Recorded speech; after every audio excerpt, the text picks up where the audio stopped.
have made some Valentine's Day cards with these cute little gnomes, and I'm going to show you how I did it.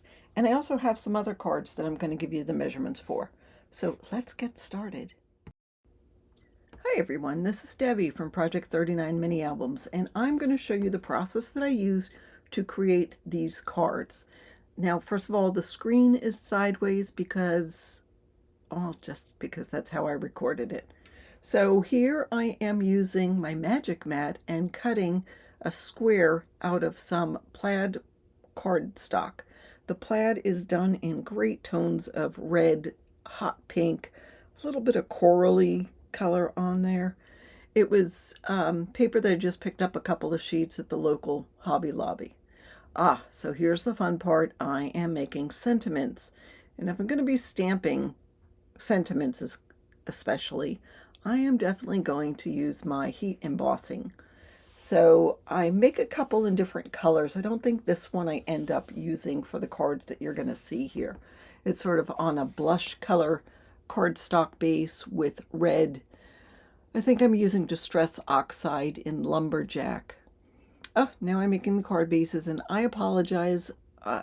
It's a little bit off camera, but you sort of get the idea. I am making 5x7 cards, so of course I start out with 10x7. Why do I do 5x7? Well, number one, there's more room to play with, so that's cool. And number two, if I'm only going to make a couple, because I didn't have that much paper, I might as well really add a bang to it. I cut out a small piece of this, sort of its pink on pink heart paper, and I put that below where the square is going to be. Now here, I don't have a lot of die, so I have to make do with what I have. I have a rectangle, and then I have a scallop rectangle. I'm going to make a frame out of this. I'm going to tape it off real good so it doesn't go askew. I think I did this before I did the other one, and I went to the magic mat because I don't know if you saw it, but that plastic mat that I have is falling apart. And that magic mat is great. All right, now I'm using some scrapbook.com dimensional adhesive. What I liked about this dimensional adhesive is that it's very thin. I didn't want to get the layers too thick. Let me see if I can look at the packaging and see how thin it is. Nope. Oh, the strips are 1/8 wide, 1 millimeter. So it's not really real dimensional. But like I was saying, I didn't want it to get too dimensional because I'm going to put these in the mail. And I didn't need the frame to be really popped up. Now here I'm using regular dimensional, and I'm just going to add it onto the back of that plaid paper that's going to be a frame. I'm just filling in the gaps to go all along. I don't always use this foam adhesive. I like to use chipboard a lot because, number one, I have a lot of it, but well, I was given the foam adhesive, so I figured I might as well use it. I am putting 1/8 of an inch double-sided adhesive around the opening because what I want to do is add some acetate because I am making a shaker card. So here's the acetate. I don't know if you can see it, but it's on there. And then I'll continue adding the foam adhesive around the perimeter of where the hole is, the rectangle hole. I make sure that all of the edges touch so none of the little sequins and beads and all the little fun stuff I use, I want to make sure it doesn't slip out. I actually was cutting that dimensional adhesive in half so I don't have to use nearly as much. See, it's a thinner piece. I didn't have a thinner roll, I just cut it in half.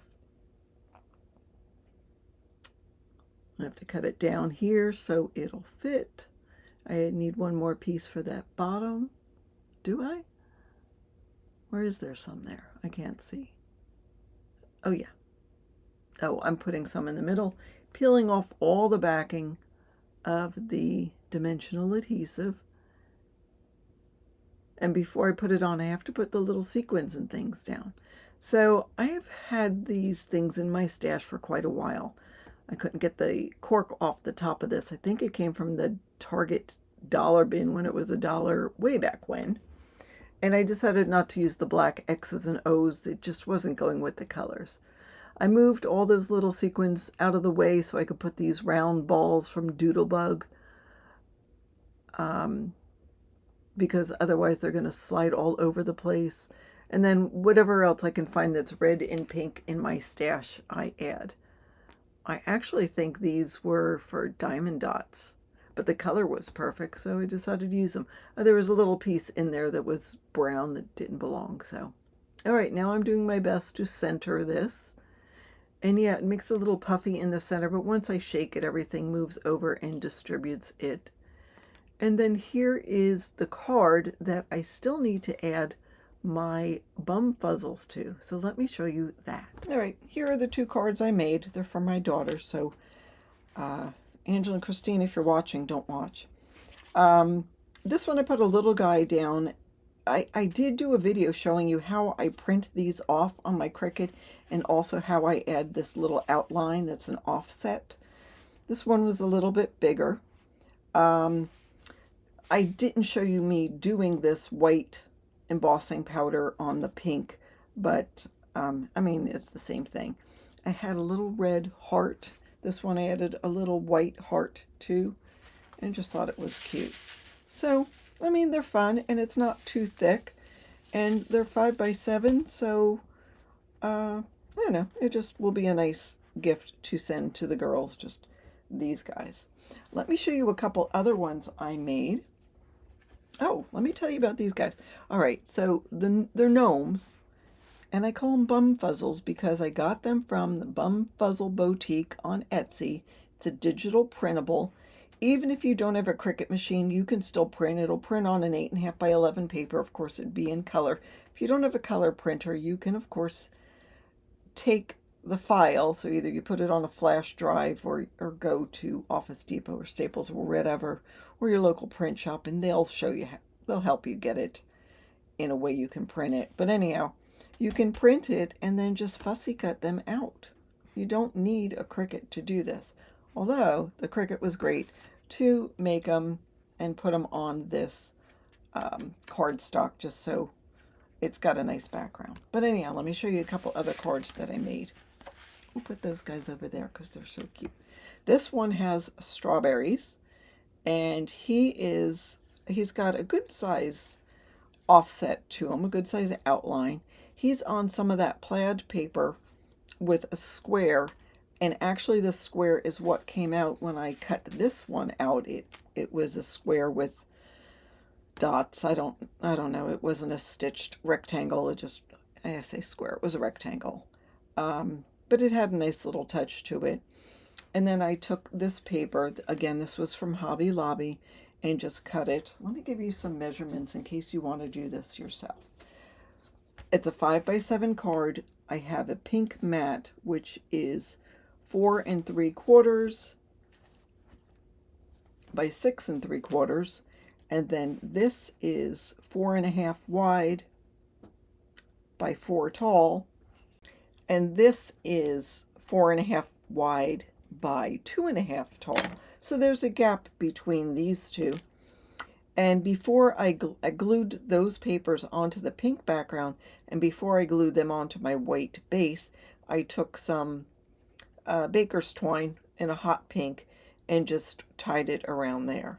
Now there is one of the sentiments I did.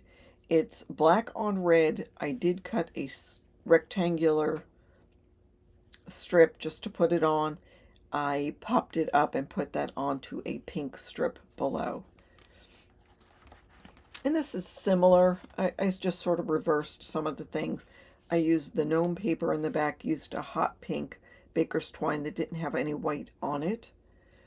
But the measurements are the same. This one I didn't pop up like that one is. I don't know if you can even tell it's popped up here. But I made those, and I made those, and then I still had a little bit left over. I had some scraps left over, so I made this. You know what? I put the measurements on my Instagram site in a comment. If you just look for the picture, it's Project 39 Design. You can get the measurements of how I did that. I don't know if you can see, though, that these flowers, I fussy cut 3 of the flowers out and just used my bone folder stylus and turned it upside down and just sort of burnished it and made it a little rounded and then glued it onto there. Can you see how dimensional they are? It shows a little bit, but not a lot. Anyhow, it was fun to do.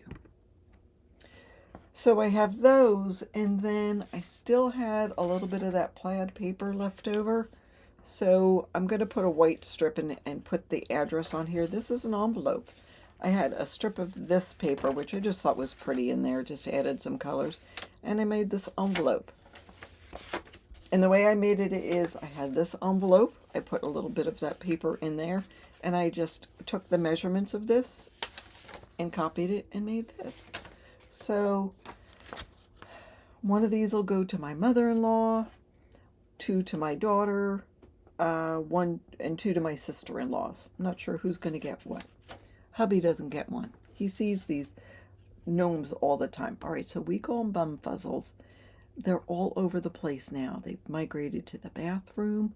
They're next to the coffee pot. They're where, when he makes me coffee during the day, they're right next to that coaster that he puts the coffee on. They're going to be in the refrigerator on Valentine's Day. They're going to be all over the place. And why not? They're just so cute. I mean, look at them. So there's another video that I showed. I've named several of them in a mini album video. You'll have to check that out in my description box. So that is what I've done to make some fun Valentine's Day cards. I hope you enjoyed this. Go ahead and hit that thumbs up for me right now. Thanks so much for watching and have a fabulous day.